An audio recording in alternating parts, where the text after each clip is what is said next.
accountability and his conservative leadership. Prior to serving at the PSC, he served in the state Senate, where he served as vice chairman of the Senate Commerce, Consumer Protection, and International Affairs Committee. And prior to that, he served 2 terms in the Louisiana House of Representatives. He's born in Jefferson Parish and raised in Lafayette. John Paul is a partner at Andrus Boudreaux Complete Title, a real estate law firm and title company. He is a graduate of LSU with a bachelor's degree in finance, and having completed the LSU Center for Internal Audit program, he received his JD and Bachelor of Civil Law from LSU's Paul M. Hebert Law Center. He is married to Jennifer Joy Coussan, and they have 3 children whose social calendars keep him fully occupied these days. Please join me in welcoming our Public Service Commissioner.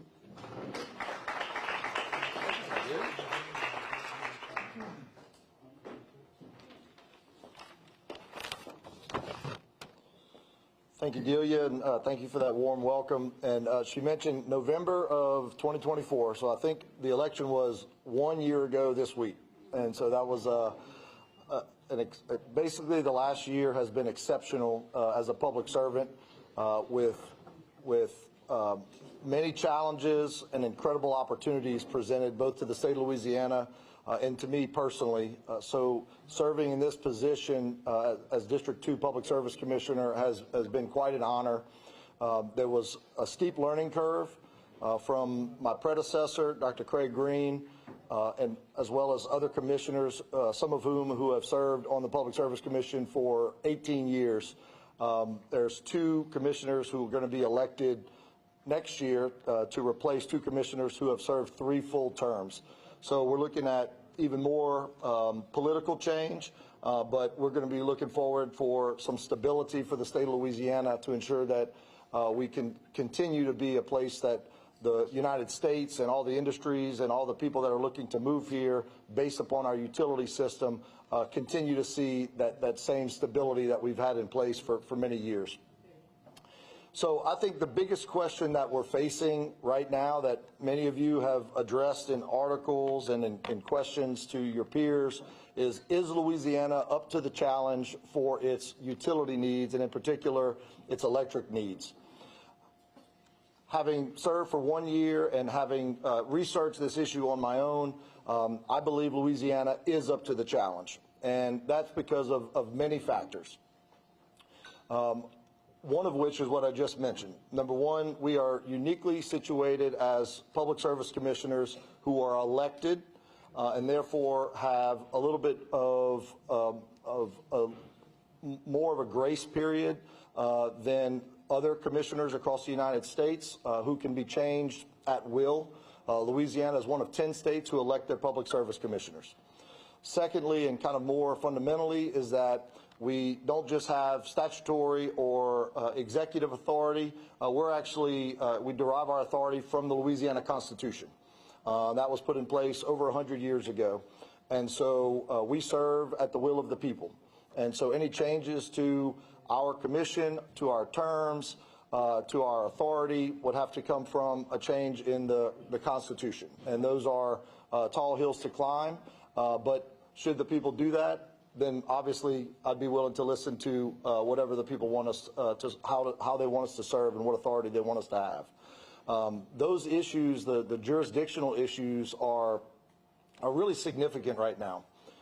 Many companies, when they look to states, they look to the regulatory scheme that is in place and whether or not they have a tremendous amount of political risk or regulatory risk when they're moving to a state.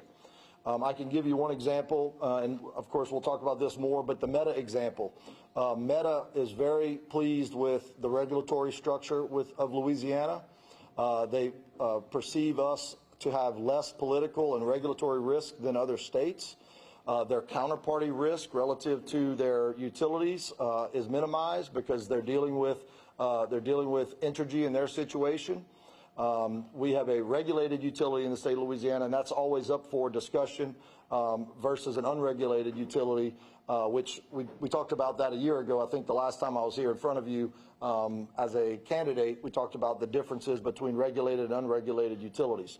Louisiana's a regulated state, and in this case, it was one that has drawn considerable amount of attention and investment from companies that are looking for the type of consistency that a regulated state will give you, the type of certainty that a regulated state will give you, and like I said, kind of the counterparty risk is minimized as well. So over the last year, the tremendous amount of opportunities are the significant industrial growth, the significant data center growth that we're seeing, and the LNG growth that we're seeing. Those are the opportunities. The challenges are, how do we get them the energy, the electricity, and the utilities that they need to succeed and thrive without, on the other hand, increasing that of the residential ratepayer and the rest of the business and industrial ratepayers across the state. That is a significant challenge. And one of the things that I've noticed is that whenever I read articles about the Meta deal, I do read about the experts in some factions that are saying that our costs are going to go up and through the roof, and they're going to base that upon some of the national examples where utility rates have gone up in other states. What they don't mention is that the Public Service Commission also has experts that have testified and that have put it on the record in our proceedings that the rates are not going to increase as a result of Meta in particular. And that weighs heavily on us because obviously we're representing the ratepayer. And so when the testimony from our experts, not representing the utility, but representing the Public Service Commission, which is representing the people, tell us that a deal like the Meta deal basically has a dollar's worth of fluctuation over the next 15 years, then that really resonates with me because I want it to be dollar or less or zero risk. So I'd like that to be reported as well, that the risk has been mitigated relative to the rates based upon the upfront payments being made by Meta towards their own electrical costs. Not to mention, because of their minimum payments in their bills, which we all have minimum payments on our utility bills, their minimum payments on the utility bills are significant enough, and their inclusion in the storm riders and the fuel costs, their participation as a denominator, we're all denominators dividing up those costs, are set to reduce everyone else's liability in the entire state by 10% on the fuel costs and 10% on the storm rider fees. That doesn't even account for the storm rider fees that within the next year we're going to see another one fall off from our Entergy bills. Over the last several years, we've seen the Katrina storm rider fall off, and God willing, should we not see any more storms, then we can continue to see our storm riders fall off and then not see additional ones being put on. In the meantime, we've added a storm resiliency fund that requires the utilities to invest in resiliency before the storms come. The storm resiliency fee will also be reduced by 10% across the state of Louisiana because of one company, Meta's introduction as a denominator, sharing the cost with all of us. So all of those things are the net benefits to why not only should we be excited about Meta, but we should be excited about other opportunities. We have set a precedent for other data centers and other large industrial loads to come in the state, but they may be asked to put up more than they have been asked to put up in other states. We're not the Wild West. We are going to look at every deal, and we're going to ensure that the ratepayers are protected, each and every deal. In addition to that, the state Public Service Commission already has certain rules in place that are set to mitigate kind of the risk of the supply and the demand of electricity getting out of whack. We have what's called our integrated resource plans, which is when each of the utilities has to come and show what their plan is to satisfy their demands over the next several years. We also have what's called a minimum capacity obligation. Minimum capacity obligation is a requirement, and this is something that's just come up over the last few years, a requirement for our electric companies to identify where their generation is derived from.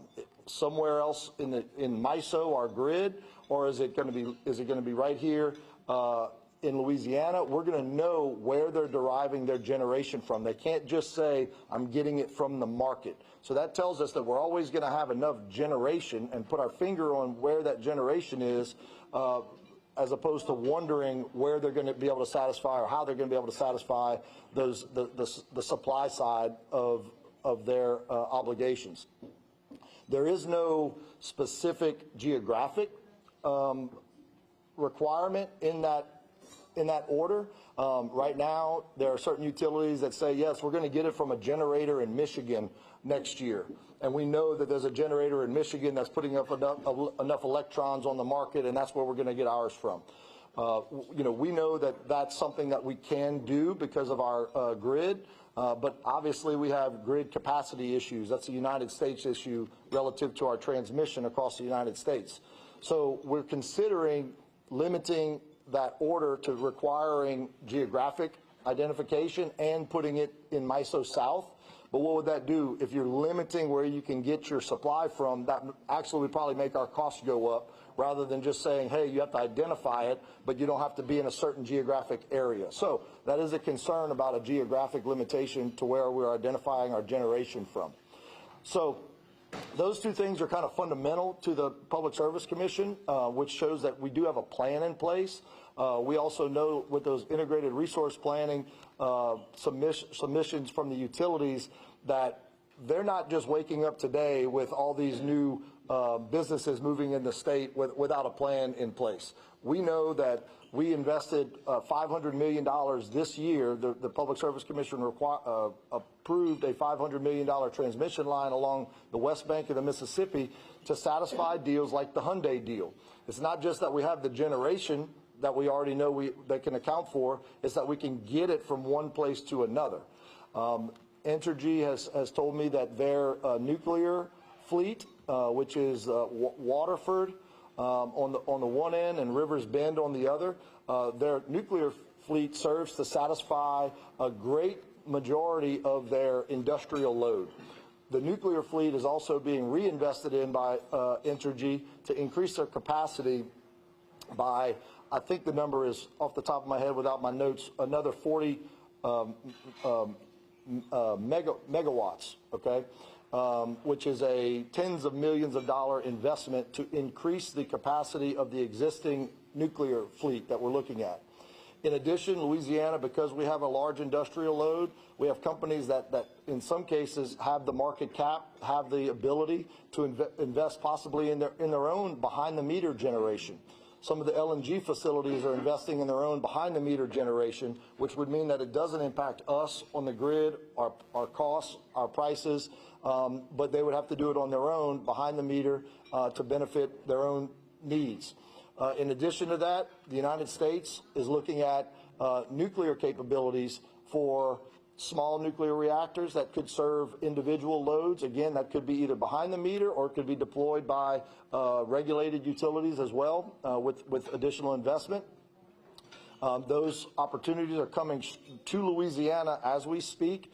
I sat on a panel at LSU last week for it was called a Nuclear Day at LSU, and they had folks that had nuclear plants under construction in Wyoming currently. They were here in Louisiana assessing the market down here and the appetite for more energy down here.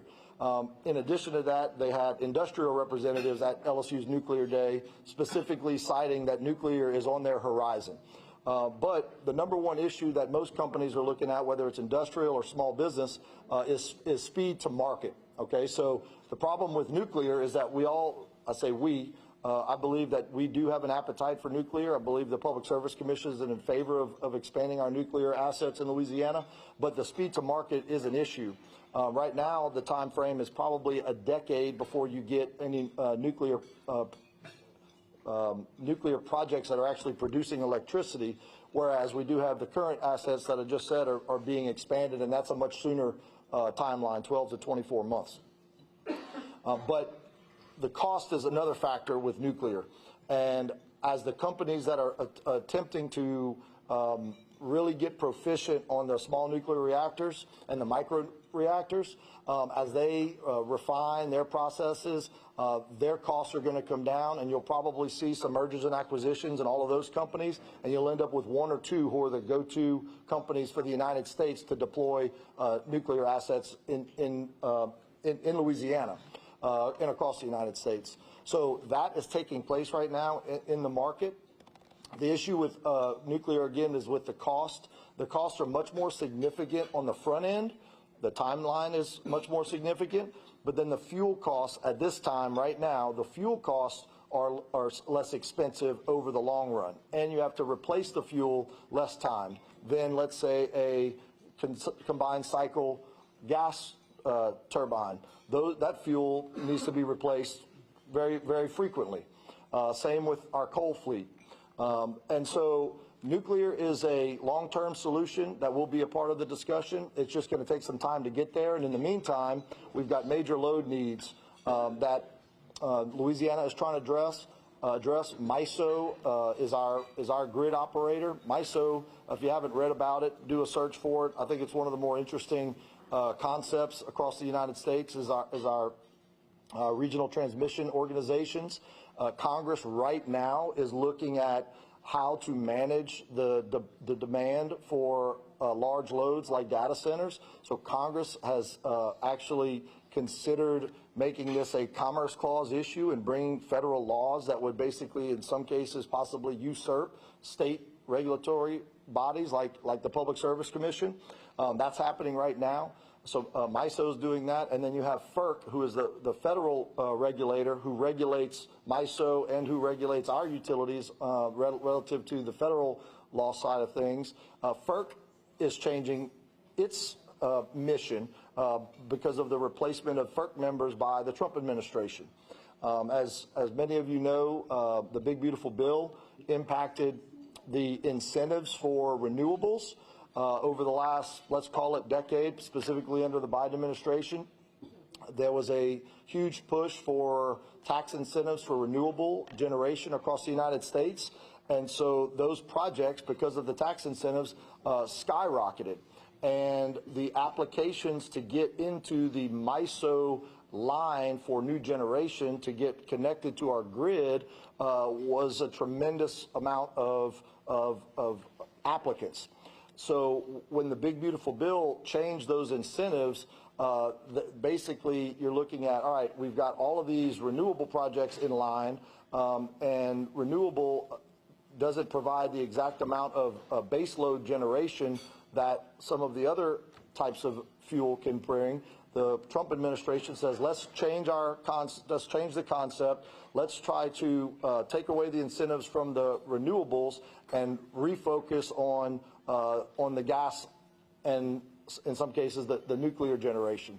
So MISO and the other regional transmission organizations had to look at queue reform. How do we get some of these projects that bring some more baseload generation on very quickly to be repositioned in line? Otherwise, we'll be just bringing on some of these solar projects for the foreseeable future. That queue reform has taken place.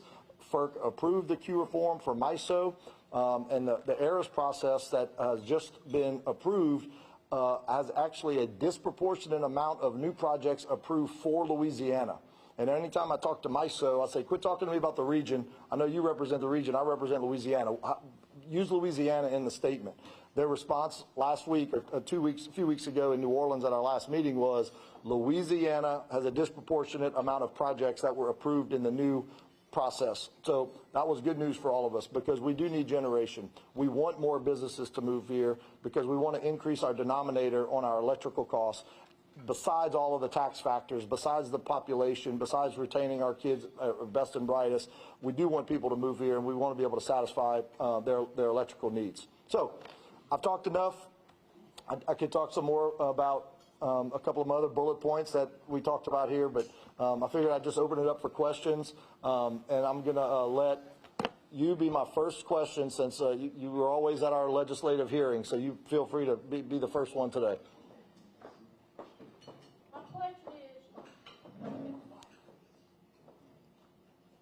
My question is, I've been hearing concerns that it might. Is it on?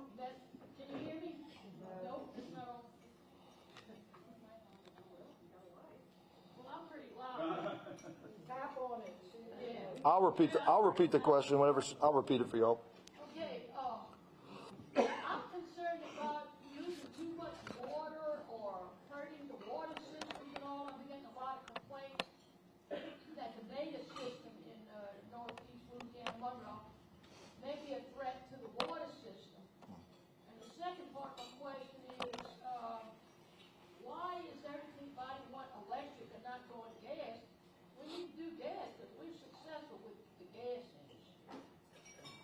So the question is, the concerns about water from the local community in Richland Parish, and then secondly, we need, I guess she's asking about electric versus gas.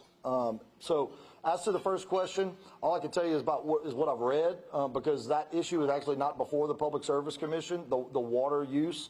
It's kind of a natural resource management type of thing, and I do agree with you. It is a significant concern. Should be for all of us. Right here in Baton Rouge, we've got concerns about our groundwater over here, how it's used in the industrial world. I think that's the same up there in Northeast Louisiana. How much groundwater is being used? Can we use anything else? Are we risking the future? Those are all legitimate questions. I've read that Meta has stated that they're going to be using a closed loop system, and that they are looking at being water positive by 2030. That was the quote that I remember from one of the articles. Again, y'all could Google search where that is, but they said they want it to be water positive, meaning they're putting more water back into the system by 2030 than they're taking out. That's all I know about that issue, but it's something that we can look more into just between you and I, because I'm curious about it. It's just not under the jurisdiction of the Public Service Commission.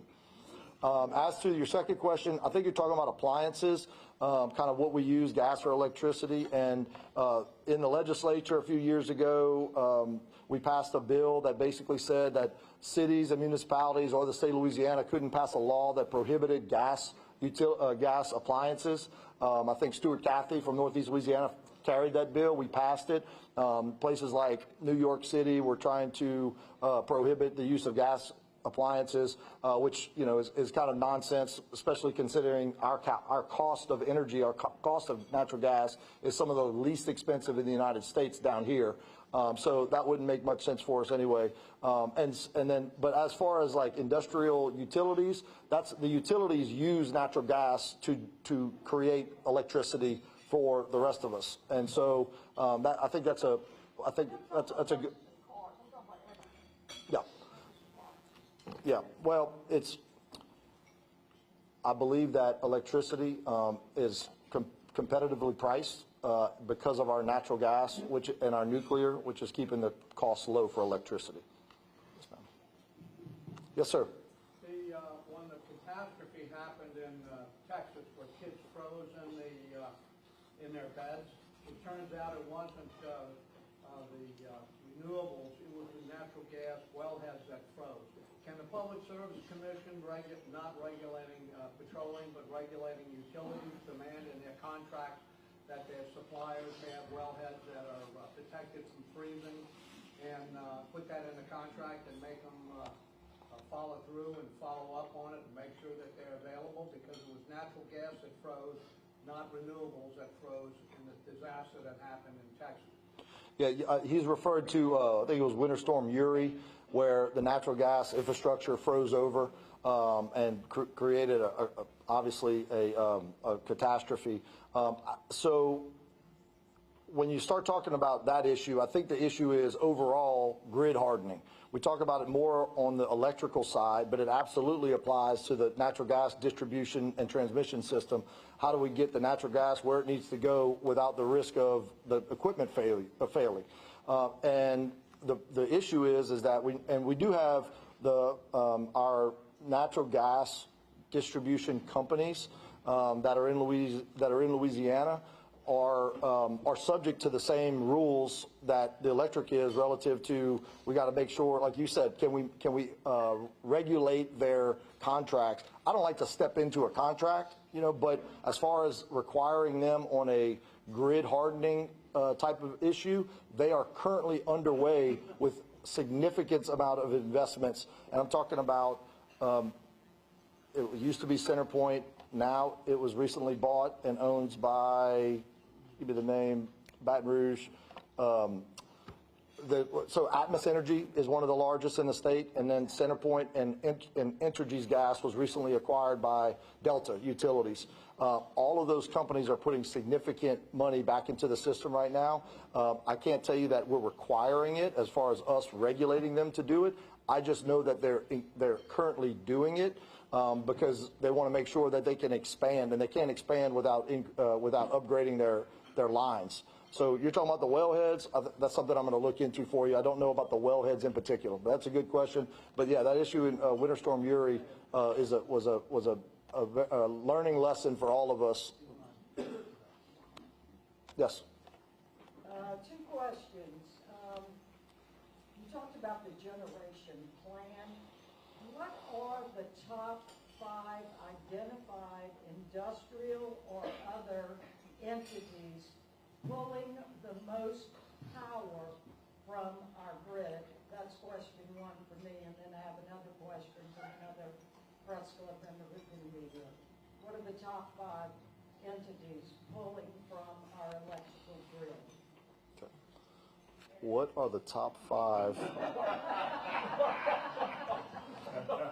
So I would say I don't know off the top of my head, but my guess is that they are the largest industrial companies operating in the state of Louisiana right now. And they are? I don't know off the top of my head, but what I can tell you is that our electrical bill, that denominator that we're talking about, that 50% of our electricity is being used, and probably a little bit more than that is being paid for by our industrial users. So they are a net benefit to our ratepayers rather than taking away from our ratepayers. Right, and in addition, the taxpayers pay for their usage. The other question is from Leslie. What are 2 specific state initiatives in place to ensure our grid does not go down?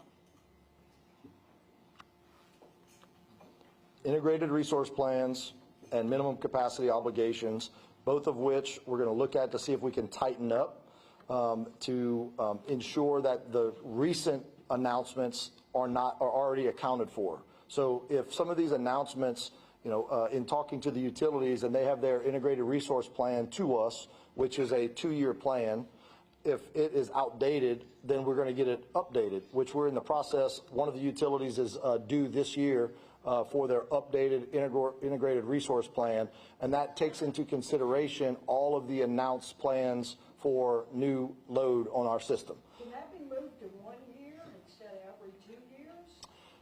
I mean, yeah, that's, again, I think tweaking those rules that we have in place is exactly what I'm considering, so that we have a more up-to-date answer for you. In addition to that, I think one of my big initiatives this year, besides what Delia said, was, what I talked about during my campaign, was communicating and demystifying about the Public Service Commission. And secondly, relating that back to state government. And so I personally brought our secretary together with the Secretary of Louisiana Economic Development. They met. It's been a great relationship this year, and before then nobody had taken the initiative to get those 2 individuals together. And since then, our secretary of the Public Service Commission has been involved with several different conversations about that new load that we're talking about, to make sure that LED doesn't overpromise and we underdeliver. And so there's that government communication relative to approving and giving tax incentives and getting new business in the state. We've got to ensure that we do have the grid capacity for that. And that's a PSC issue. That is a MISO issue, Regional Transmission Organization, and it's a FERC issue. So it's actually, there's some federalism involved. It's not just all back on us right here. But I think we're all pulling in the same direction now, and that's really an exciting turn of events for the state. It's my understanding that, just like your question kind of alluded to, is that electricity is the #1 issue when companies are trying to come into the state. But then it also is the #1 issue for some consumers who, as a pocketbook issue, making sure that, we're not giving away the farm on the backs of the residential ratepayer. And so that is the big balance.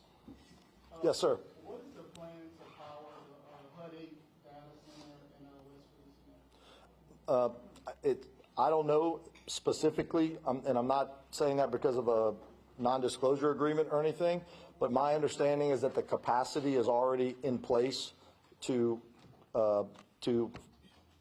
power that facility. There will be some additional investment on the connectivity and the transmission side, but relative to the load itself, they've already accounted for the load. So something interesting, and not to that specific deal with HUD 8, but the electrical generation that we approved for the Meta deal is 3 gas plants, bringing over 2,000 megawatts of power. One of those plants is all the way down at Waterford Ridge. So the power doesn't have to come from on top of the site. Electrons are fungible. If we can get them there through transmission, then we can power across the state. So I think that's an interesting concept. It doesn't necessarily have to be something right next to where HUD 8 is being developed, although they have a nuclear plant right there next to where HUD 8 is. Yes, ma'am.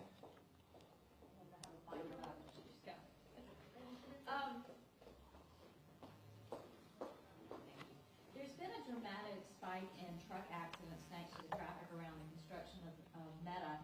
And residents say they're afraid to drive in the streets, and the school had to close its playground. Are you worried about the risk it's posing to the safety of the people in Holly Ridge and Richmond Parish?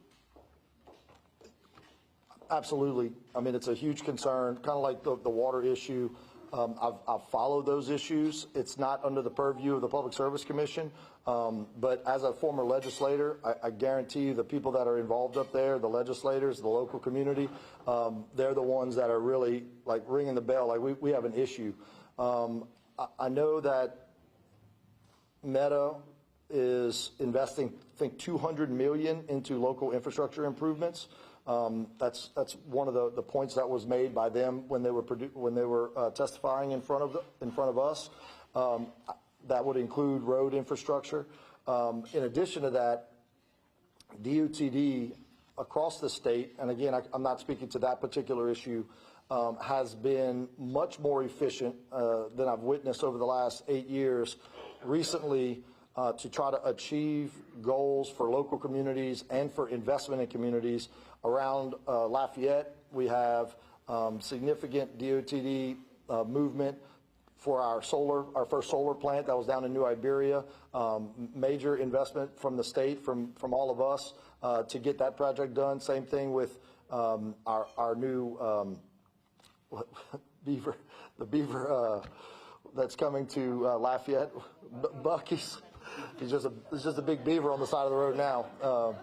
It says right now in Lafayette, it says you can wait, right now. But anyway, Bucky's coming to Lafayette required some quick movement on government investment into those infrastructure projects. So my hope is that they're very responsive, DOTD and the local community and Meta, that they account for those real concerns.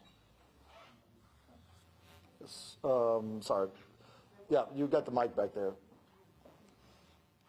What role do you have in CO2 sequestration? So the question is, what role does the Public Service Commission have in CO2 sequestration? As of right now, my understanding is that we have zero role. The legislature made a change this year to how to define or get approved as a common carrier. And so I'm trying to figure out if that means that it might end up coming back in front of the Public Service Commission, because we regulate common carriers, including intrastate pipelines, if there was a request for us to assert jurisdiction. And so that could come into play where someone says, all right, I want to be applied to become a common carrier now, and the only thing you're carrying would be the CO2. I'm just thinking about how it could come back to us. The answer is zero right now. Legislative change in 2025. that I'm still trying to figure out how that could circle back to us. And I've asked our executive council to kind of give me an opinion on that. But I haven't seen anything in a year, nor has there been, historically been anything on CO2. No impact on pipeline. Well, like, You just said, that's what I just said. So we regulate common carriers, including intrastate pipelines. That would mean if someone came to us right now and said, hey, they're charging us $2 per,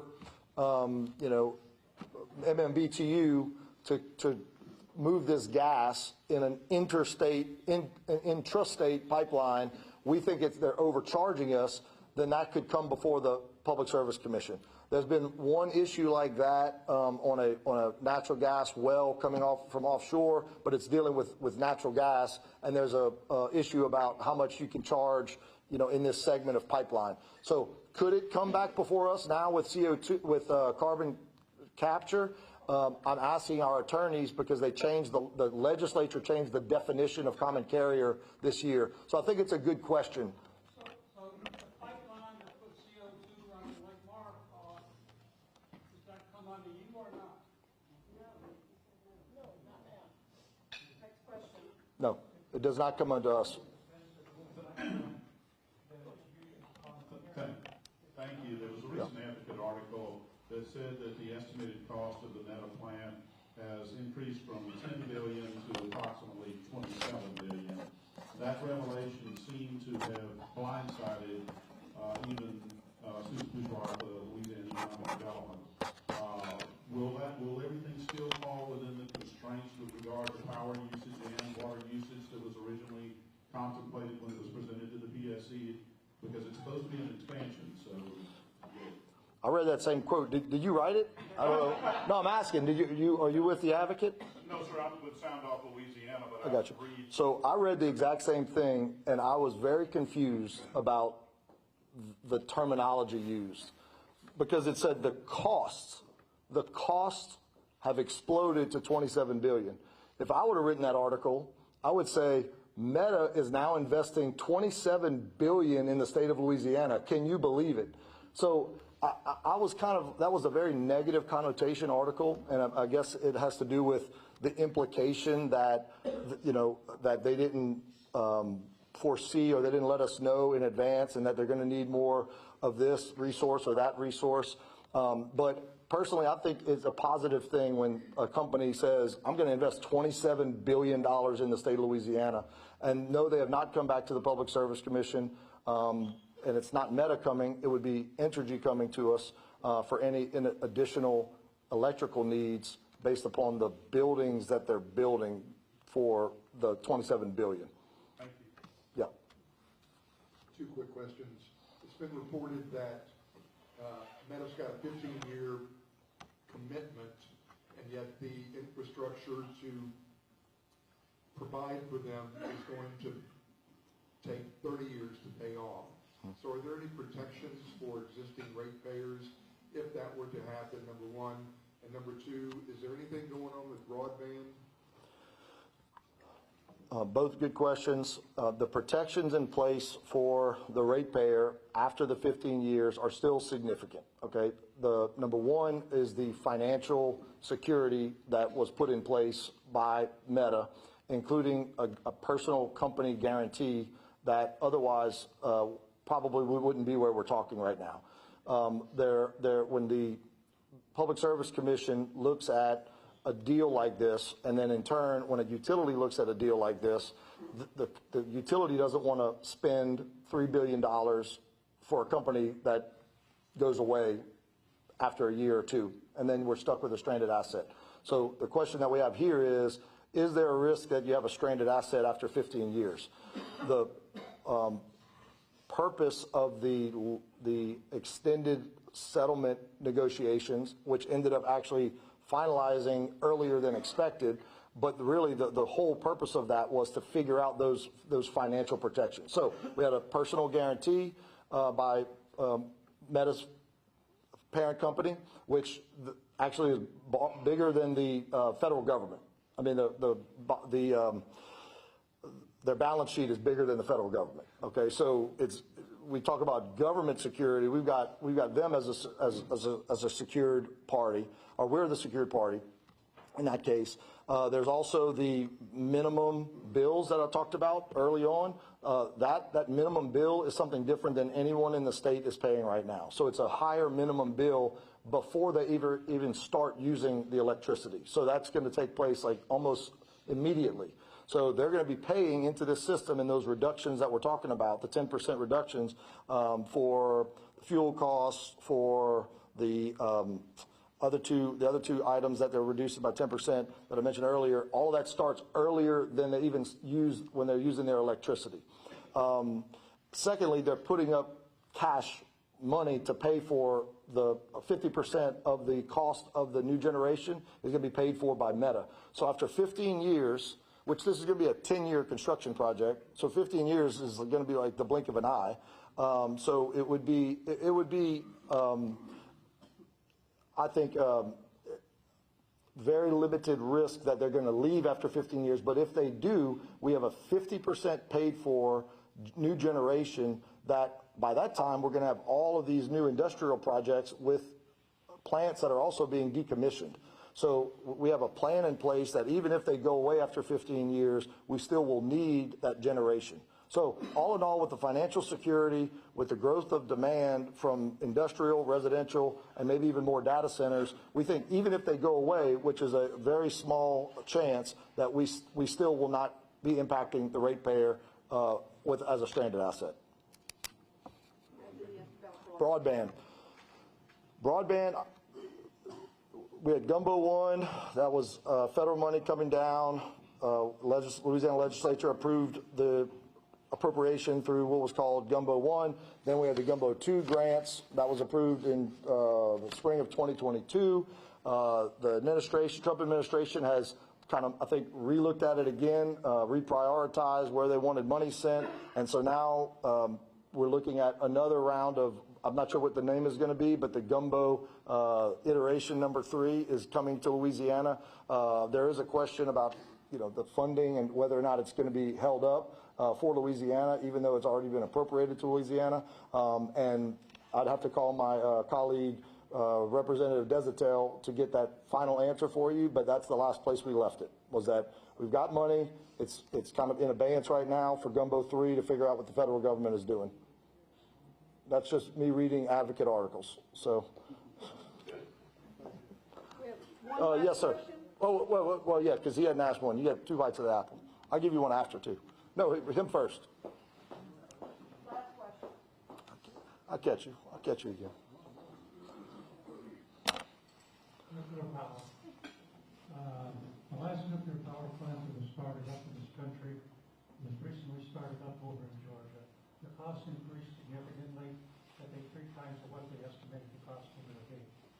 What can be done if Entergy or someone else decides to come into Louisiana and provide nuclear power? What can be done on the regulatory side that will reduce the cost for nuclear power? So in 2005, Entergy started on a nuclear project. They had spent less than $100 million before the plug was pulled on that project. So we do have a kind of a case study of how it starts and what would happen after that. 1983, the year 1983, Public Service Commission, Louisiana Public Service Commission put in our general order for approval of new generation. It's called the 1983 General Order. In around the early 2005, 2006, because of this Entergy plan, the Public Service Commission came back and modified the plan and had a specific rules put in place for nuclear energy. And the change was that it was going to be a phased regulatory approach, so that you have planning and engineering, construction, and then coming online. I'm being very general, but it was a phased approach, kind of like a phased construction project where you have your plans and you start, you put your foundation and then you start building. That is so that when you have the issue like they had in Georgia, we don't have 300% cost overruns without anyone knowing between phase 1 and phase 2, and phase 2 and phase 3. So That's how you have to manage a nuclear project in today's day and age. It takes so long for the regulatory side. That regulatory side is going to be the first and longest, which is that probably the first 3 years of any nuclear project is the permitting and the regulation. And then you've got the non-nuclear construction side, which is another 3 years, and then the nuclear side is 3 years. That's the 10-year period right now. So the Public Service Commission would not be allowing someone to be 300% over their cost runs whenever you're looking at what the cost might be to the ratepayer, without everyone knowing and having a public discussion about it at our meetings and in the paper. And so that's how we're trying to mitigate that risk. They thought about it, and I do agree that we need to look back at it now that the reality is that we're looking at more nuclear. Do we tighten that timeline up? Because if the nuclear companies are saying we could do it in 5 years, well, if they're going to spend $300 million or $30 billion in 5 years instead of 10, then we, like she said, we better tighten up our timeline and make it, the phases a lot shorter so they don't do cost overruns. So the world is changing. We've got to be more efficient at the Public Service Commission. LED just implemented their Lightning program, which is kind of to make them more efficient on approval. We need to do something similar to that. Whereas for Meta, we had to suspend some of our rules in order to approve and get them to market quicker. Like I said, that's what the number one thing is.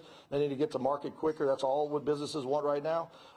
We need to do the same. Instead of suspending rules, it needs to be our rule that we get it done to get these businesses online and protect the ratepayer in a much shorter amount of time. So, we've got to do it faster, and that's what the world expects.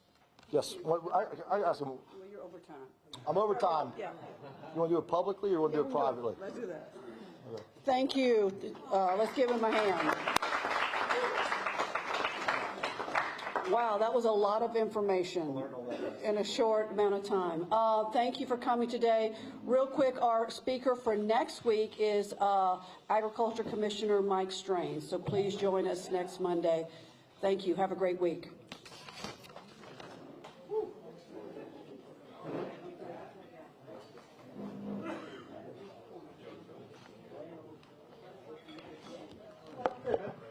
See you again.